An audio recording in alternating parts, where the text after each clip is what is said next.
Ladies and gentlemen, on the agenda for today, the 15th of September, 1893, a galaxy of eminent speakers are scheduled to address us, and it gives us great pleasure to once again invite Swami Vivekananda to speak. His subject for today, Why We Disagree. I will tell you a little story. You have heard the eloquent speaker who has just finished say, "Let us cease from abusing each other," and he was very sorry that there should be always so much variance. But I think I should tell you a story which would illustrate the cause of this variance. A frog lived in a well. It had lived there for a long time. It was born there and brought up there, and yet was a little small frog. Of course, the evolutionists were not there then to tell us whether the frog lost its eyes or not. But for our story's sake, we must take it for granted that it had its eyes, and that it every day cleansed the water of all the worms and bacilli that lived in it with an energy that would do credit to our modern bacteriologists.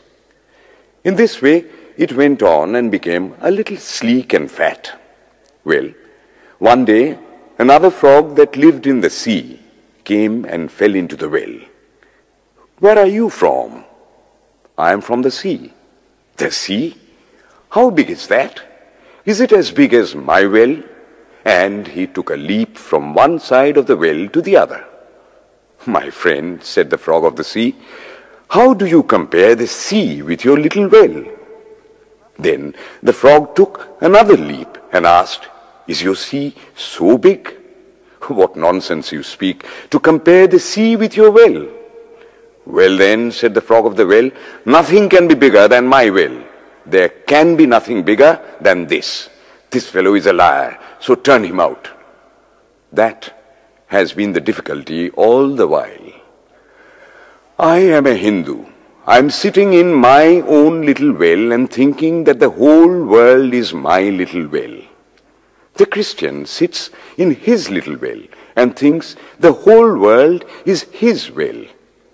The Mohammedan sits in his little well and thinks that is the whole world. I have to thank you of America for the great attempt you are making to break down the barriers of this little world of ours, and hope that in the future the Lord will help you to accomplish your purpose.